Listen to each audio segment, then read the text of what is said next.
Hello students, occurrence of metals की पिछली video में हमने देखा था कि हम उन मेटल्स को कैसे एक्सट्रैक्ट कर सकते हैं जो कि लीस्ट रिएक्टिव होते हैं या फिर मॉडरेटली रिएक्टिव होते हैं। आज हम देखेंगे कि जो रिएक्टिविटी सीरीज में टॉप पर होते हैं, मतलब जो कि हाईली रिएक्टिव होते हैं, उन मेटल्स को कैसे एक्सट्रैक्ट किया जाता है। ठीक है, तो जैसे कि एग्जांपल है सोडियम, मैग्नीशियम, कैल्शियम, एल्यूमिनियम, इनको कैसे एक्सट्रैक्ट करेंगे। अच्छा, जो मेटल्स जो हैं जो कि लीस्ट रिएक्टिव होते हैं, अनरिएक्टिव होते हैं या फिर मॉडरेटली रिएक्टिव होते हैं, उनको हमने उनके कंपाउंड से कैसे ऑब्टेन किया था? By heating with carbon. लेकिन इस केस में हम कार्बन से हीट करके हाईली रिएक्टिव मेटल्स को एक्सट्रैक्ट नहीं कर सकते। और ऐसा क्यों? Because carbon cannot reduce the oxides of sodium, magnesium, calcium, aluminium, etc. other highly reactive metals. क्यों? Because these metals have more affinity for oxygen in comparison to carbon.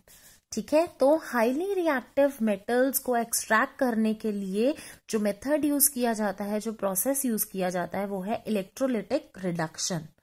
ठीक है, फॉर एग्जाम्पल अगर हमको सोडियम, मैग्नीशियम या calcium को obtain करना है by electrolysis of their molten chlorides, तो इनके मोल्टन क्लोराइड्स का इलेक्ट्रोलिसिस किया जाता है। ठीक है, जो मेटल्स हैं वो कैथोड पे आके डिपॉजिट हो जाते हैं, जो कि एक पॉजिटिवली चार्ज्ड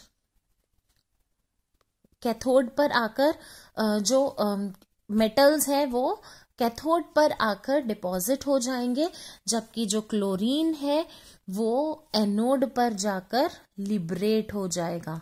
ठीक है, तो अगर मैं एक सेटअप बनाऊं तो मुझे क्या दिख रहा है यहाँ पर कि मैंने सॉल्यूशन लिया है कौन सा? मोल्टन क्लोराइड का।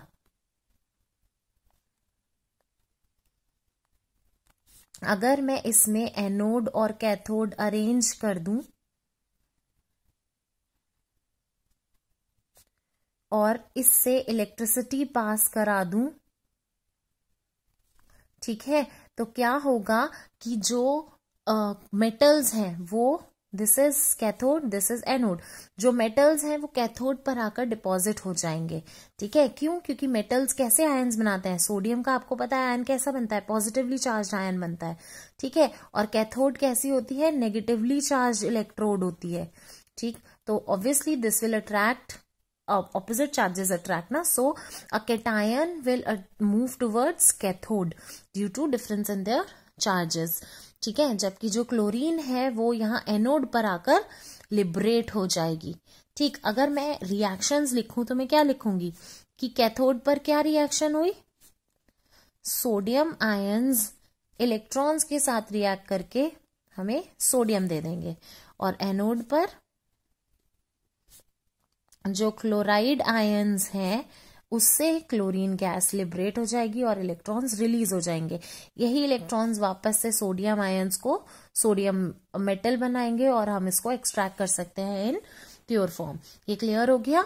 सिमिलरली एल्यूमिनियम को ऑब्टेन किया जा सकता है by the electrolytic reduction of aluminium oxide. ये क्लियर हो गया मेथड? हम किससे कर रहे हैं? इलेक्ट्रोलिटिक रिडक्शन, बहुत ही इंपॉर्टेंट प्रोसेस है।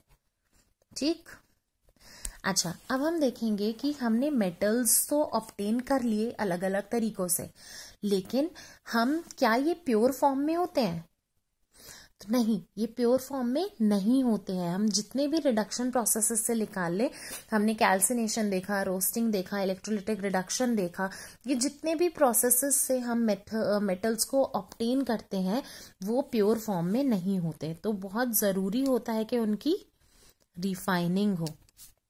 सो मेटल्स की रिफाइनिंग करना बहुत जरूरी है ताकि उसमें से इम्प्योरिटीज को रिमूव किया जा सके और प्योर मेटल्स को ऑब्टेन किया जा सके। तो सबसे जो वाइडली यूज मेथड है इसके लिए, इम्प्योर मेटल्स को रिफाइन करने के लिए, वो है इलेक्ट्रोलिटिक रिफाइनिंग।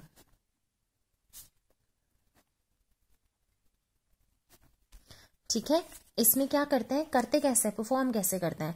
मेटल्स जैसे कि कॉपर, जिंक, टिन, निकल, सिल्वर, गोल्ड एक्सेट्रा, इन सबको इलेक्ट्रोलिटिकली रिफाइन किया जाता है। ठीक है, सबसे पहले क्या करते हैं, एक सेटअप तैयार करते हैं। सेटअप कुछ इस तरह से तैयार किया जाता है कि जो एनोड है वो बनता है इम्प्योर मेटल का। ठीक है, तो जो मेरा इम्प्योर मेटल है वो पूरा क्या बनाएगा, एनोड बनाएगा, इम्प्योर। अच्छा, मेरे को एक चीज बताइए, एनोड कौन सा चार्ज का, मतलब कौन सा चार्ज होता है, ये कौन से चार्ज का इलेक्ट्रोड होता है, और कैथोड कौन सा इलेक्ट्रोड होता है? अच्छा, जब when I was in school मुझे बहुत कंफ्यूजन होता था ये याद रखने के लिए, तो मैंने एक सिंपल तरीका निकाला था।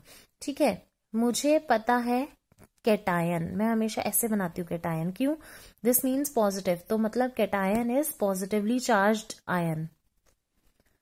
ठीक है, तो मुझे पता है सी से कैटायन शुरू हो रहा है, सी से कैथोड शुरू हो रहा है, लेकिन ये दोनों चार्ज में ऑपोजिट होता है। कैटायन पॉजिटिवली चार्ज है तो ये नेगेटिवली चार्ज इलेक्ट्रोड होता है। अब इजी हो गया मेरे लिए याद करना, एनायन नेगेटिवली चार्ज आयन होगा और एनोड पॉजिटिवली चार्ज इलेक्ट्रोड होगा। ये मेरा तरीका था याद करने का। You can also use this अगर आपको ये याद रखने में दिक्कत होती है तो ठीक है, हमने क्या किया, इलेक्ट्रोलाइटिक रिफाइनिंग के लिए हमने एक सेटअप तैयार किया। हमने जो एनोड लिया है वो इम्प्योर मेटल का होगा। ठीक है, और एक थिन स्ट्रिप लेते हैं प्योर मेटल की एज कैथोड। ये कैथोड है and this is of pure metal. ठीक है, अच्छा, अब जो सोल्यूशन है उसको हम इलेक्ट्रोलाइट की तरह यूज करते हैं। ये सोल्यूशन हम लेंगे मेटल के सॉल्ट का। फॉर एग्जाम्पल, अगर मेरे को कॉपर एक्सट्रैक्ट करना है तो मैं यहाँ सोल्यूशन लूंगी कॉपर सल्फेट का। ठीक है, तो ये हो गया मेरा इलेक्ट्रोलाइट। अब मैं इसका सेटअप तैयार करूंगी, थोड़ा सा मोटा बना लेती हूं। ये की हो गया, ये बैटरी लगा दिया। सो इलेक्ट्रॉन्स का फ्लो होगा। इलेक्ट्रॉन्स का फ्लो कहां से कहां होगा, from anode to cathode. So electrons will move in this direction. ठीक है, अच्छा, तो क्या होगा, जब मैं करंट पास कराती हूँ इलेक्ट्रोलाइट से तो जो प्योर मेटल होगा एनोड से वो इलेक्ट्रोलाइट में डिसॉल्व हो जाएगा। डिसॉल्व होने के बाद ये कैथोड पे जाके एक इक्विवेलेंट अमाउंट प्योर मेटल का जो एनोड पर जाकर डिपॉजिट, कैथोड पर जाकर डिपॉजिट हो जाएगा। एनोड से प्योर मेटल डिफ्यूज हो गया सोल्यूशन में, फिर सोल्यूशन से एक इक्विवेलेंट अमाउंट प्योर मेटल का डिपॉजिट हो गया कैथोड पे। ठीक है, जो इम्प्योरिटीज सॉल्युबल थी वो सोल्यूशन में चली गई और जो इनसॉल्युबल थी वो एनोड के नीचे सेटल हो जाएंगी। ठीक है, और इसको कहते हैं एनोड मड। क्यों, क्योंकि ये सारी इंप्योरिटीज किसमें प्रेजेंट थी, एनोड में। सो आपको ये इलेक्ट्रोलाइटिक रिफाइनिंग का प्रोसेस क्लियर हो गया। अभी आपको क्लियर हो गया होगा कि हम मेटल्स को कैसे एक्सट्रैक्ट कर सकते हैं डिपेंडिंग अपॉन देयर रिएक्टिविटी, कि जो लो रिएक्टिव होगा उससे कैसे हम एक्सट्रैक्ट करेंगे, मॉडरेटली रिएक्टिव को कैसे एक्सट्रैक्ट करेंगे और हाईली रिएक्टिव को। अब हम थोड़ा सा एक प्रोसेस पढ़ते हैं जिसको कहते हैं कोरोजन। सुना आप सबने होगा, क्या आपको पता है कोरोजन क्या होता है? अच्छा, आप सबने एक चीज तो जरूर देखी होगी, जो सिल्वर के आर्टिकल्स होते हैं। For example, you all must have seen your mothers wearing anklets, silver anklets, right, पायल बोलते हैं जिसको हम लोग। सो वो सिल्वर आर्टिकल्स कुछ टाइम बाद काली होने लग जाती हैं, they become black after some time when they are expose to air, है ना, तो वो ब्लैक कलर का हो जाती हैं। क्यों हो जाती हैं? बिकॉज जो सिल्वर है वो सल्फर के साथ रिएक्ट कर जाता है एयर में और कोटिंग बना लेता है सिल्वर सल्फाइड की।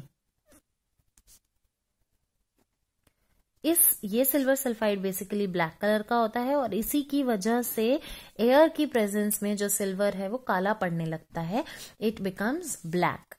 ठीक है, अच्छा, अब कॉपर जो होते हैं, कॉपर के बर्तन, वो अगर मॉइस्ट CO2 के साथ रिएक्ट कर जाते हैं एयर में तो वो स्लोली अपना शाइनी ब्राउन सरफेस लूज करने लगते हैं और एक ग्रीन कलर की कोटिंग आ जाती है उनके ऊपर। ठीक है, और ये ग्रीन कलर की कोटिंग किसकी वजह से आती है? कॉपर कार्बोनेट की वजह से। क्लियर हो गया? क्योंकि ये मॉइस्ट कार्बन डाइऑक्साइड के साथ रिएक्ट करता है और कॉपर कार्बोनेट बना लेता है, जो कि एक ग्रीन कलर का होता है, तो उसकी वजह से ग्रीन कलर की कोटिंग चढ़ जाती है।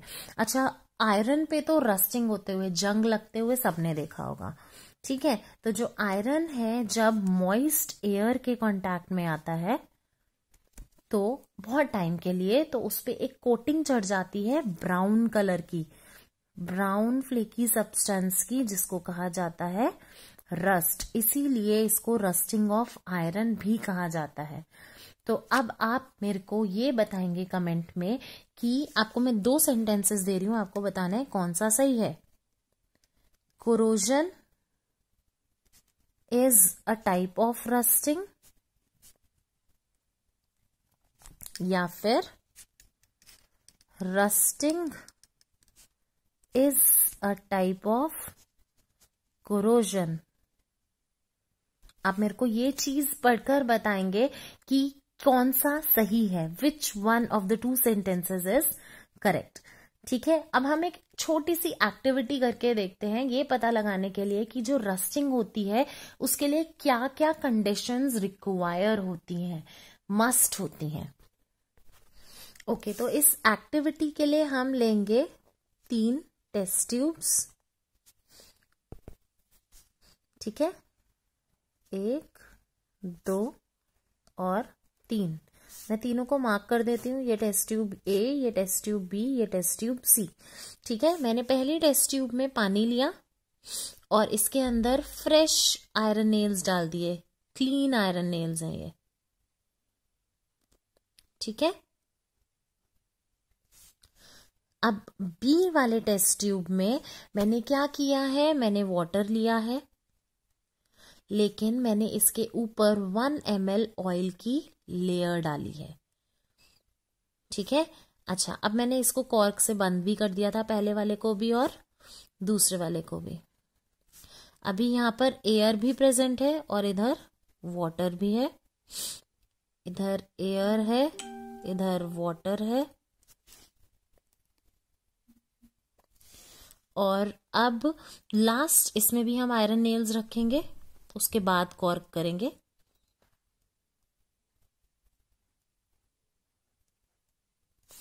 ठीक है, जो थर्ड टेस्ट ट्यूब है उसमें हम क्या करेंगे, उसमें हम एनहाइड्रस कैल्शियम क्लोराइड डाल देंगे।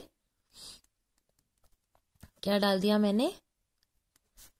एनहाइड्रस कैल्शियम क्लोराइड, और इसके अंदर भी मैंने आयरन नेल्स रख दिए। ठीक है, और इसको बंद कर दिया।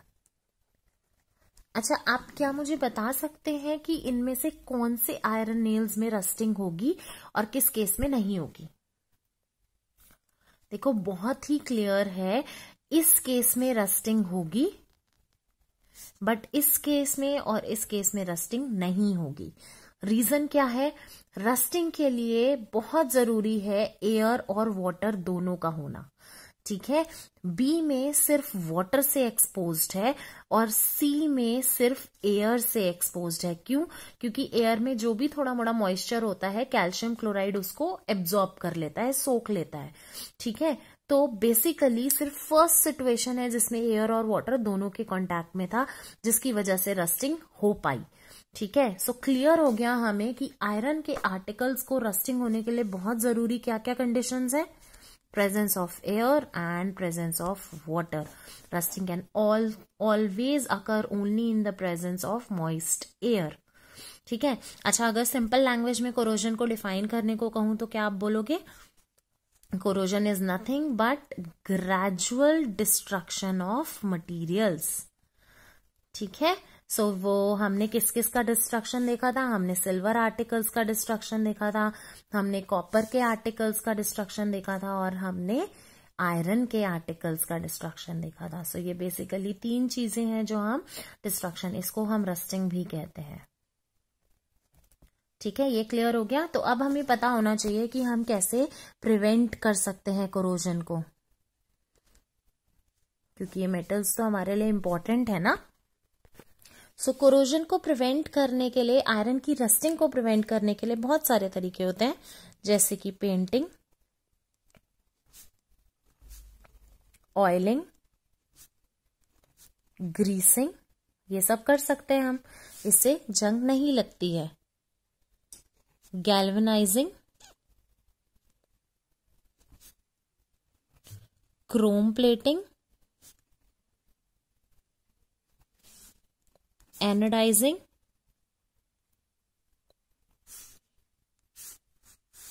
Making alloys.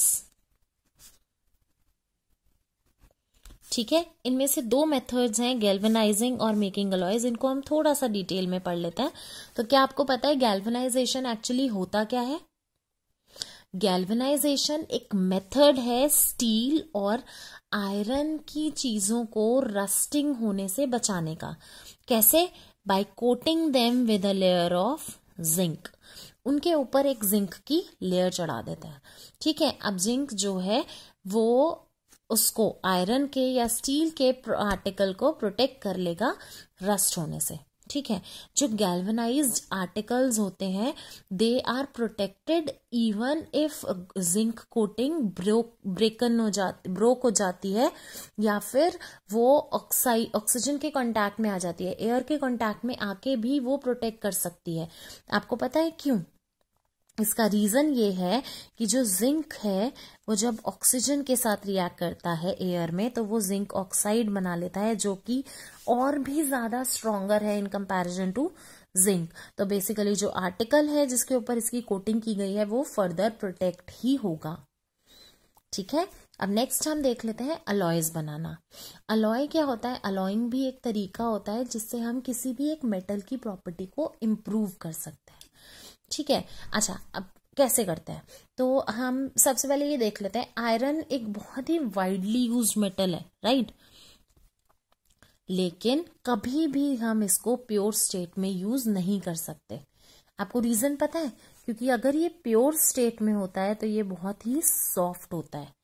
ठीक है, और इसके अलावा जब ये गर्म होता है तो ये स्ट्रेच हो जाता है, खिंचने लग जाता है। ठीक, तो इस वजह से हम इसको प्योर फॉर्म में यूज ही नहीं कर सकते। हम हमेशा इसको कार्बन के कुछ अमाउंट के साथ मिक्स करते हैं, चाहे वो 0.05% ही क्यों ना हो। तो इतना ही होता है, अबाउट 0.05% कार्बन के साथ इसको मिक्स करके यूज किया जाता है, जिसकी वजह से ये हार्ड और स्ट्रॉन्ग बन जाता है। ठीक है, अच्छा जब हम आयरन को किसके साथ मिक्स करते हैं? निकल और क्रोमियम के साथ। जब हम आयरन को निकल और क्रोमियम के साथ मिक्स करते हैं तो उससे बनता है स्टेनलेस स्टील। स्टेनलेस स्टील जो है ये भी हार्ड होता है और इसमें रस्टिंग नहीं होती है।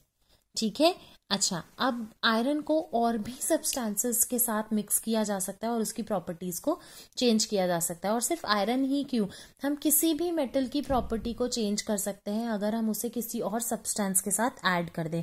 अब वो जो दूसरा सब्सटेंस है वो मेटल भी हो सकता है और नॉन मेटल भी हो सकता है। सो क्या आप डिफाइन कर सकते हैं कि अलॉयज होते क्या है? An alloy is a homogeneous mixture of two or more than two metals, या फिर एक metal and a non metal. ठीक है, बनाते कैसे हैं? मैं सबसे पहले जो मेरा प्राइमरी मेटल है उसको मेल्ट करूंगी। ठीक है, फिर उसके बाद मैं इसमें दूसरे मेटल्स को डिसॉल्व कर दूंगी। ठीक है, सो डिसॉल्व अदर एलिमेंट्स, वो कुछ भी हो सकता है, मेटल भी हो सकता है, नॉन मेटल भी हो सकता है, लेकिन एक चीज का ध्यान रखना है प्रोपोर्शन का, कि वो सही प्रोपोर्शन में हो। अगर थोड़ा कम या थोड़ा ज्यादा होगा तो प्रॉपर्टीज पर इफेक्ट पड़ेगा। ठीक है, अब उसके बाद मैं इसको कूल कर दूंगी और रूम टेम्परेचर पे, तो मेरे को मेरा डिजायर्ड अलॉय मिल जाएगा। ठीक है, अच्छा अब अगर मैं आयरन को मरकरी के साथ रिएक्ट कराऊं तो क्या अलॉय बनता है? एमेलगम। ठीक है, अच्छा जो एक अलॉय होता है ना उसकी इलेक्ट्रिकल कंडक्टिविटी और मेल्टिंग पॉइंट बहुत ही लो होते हैं। ठीक है, एग्जाम्पल देती हूँ। एक कॉपर और जिंक का अलॉय है ब्रास, ठीक है, और कॉपर और टिन का अलॉय है क्या बोलते हैं, ब्रॉन्ज। आप याद रखिएगा कि कौन किस किस से मिलकर बना है अलॉय। ठीक है, ब्रास कॉपर और जिंक से और ब्रॉन्ज कॉपर और टिन से। आपको पता है कि ये दोनों they are not good conductors of electricity. जबकि अगर मैं इंडिविजुअली कॉपर की बात करूं तो कॉपर का अगर आपको पता हो तो इलेक्ट्रिक सर्किट बनाने में बहुत इंपॉर्टेंट रोल है। ठीक है, सिमिलरली एक अलॉय होता है लेड और टिन का, जिसे कहते हैं सोल्डर। ठीक है, इसका मेल्टिंग पॉइंट लो होता है और इसको इलेक्ट्रिक वायर्स को साथ में वेल्ड करने के लिए यूज किया जाता है। सो ये कुछ अलॉइंग के तरीके हैं जिससे हम मेटल्स की प्रॉपर्टीज को इम्प्रूव कर सकते हैं। सो ये तरीके हो गए मेटल्स को कोरोजन को प्रिवेंट करने के लिए। अच्छा, एक और चीज बताइए, आपने हमेशा सुना होगा 24 कैरेट गोल्ड और 22 कैरेट गोल्ड। आपको पता है इसका क्या मतलब क्या होता है? इसका मतलब ये होता है कि 24 कैरेट गोल्ड प्योर गोल्ड होता है। ठीक है, और प्योर गोल्ड बहुत ही सॉफ्ट होता है, तो सॉफ्ट होने की वजह से उससे ज्वेलरी बनाना बहुत मुश्किल होता है। तो हमेशा इसको गोल्ड को सिल्वर या फिर कॉपर के साथ अलॉय किया जाता है और इसको हार्ड बनाया जाता है। ठीक है, तो जनरली इंडिया में 22 कैरेट गोल्ड ही यूज किया जाता है। तो इसका मतलब क्या है बेसिकली कि इसमें 22 पार्ट्स हैं प्योर गोल्ड के प्लस 2 पार्ट्स हैं सिल्वर या फिर कॉपर के। क्लियर हो गया आपको? आई होप आपको ये मेथड्स और ये सारा वीडियो क्लियर हुआ है, कॉन्सेप्ट क्लियर हुआ है। अगर आपको इस कॉन्सेप्ट से रिलेटेड कुछ भी इशू है आप कमेंट बॉक्स में लिखिए और उस क्वेश्चन का आंसर जरूर मेंशन कीजिएगा कि which of the following statements is correct. Corrosion is a type of rusting और rusting is a type of corrosion. ठीक है, अगर आपको कुछ भी इश्यूज हैं आप कमेंट बॉक्स में भी मेंशन कीजिएगा, we will try to resolve it. Thank you.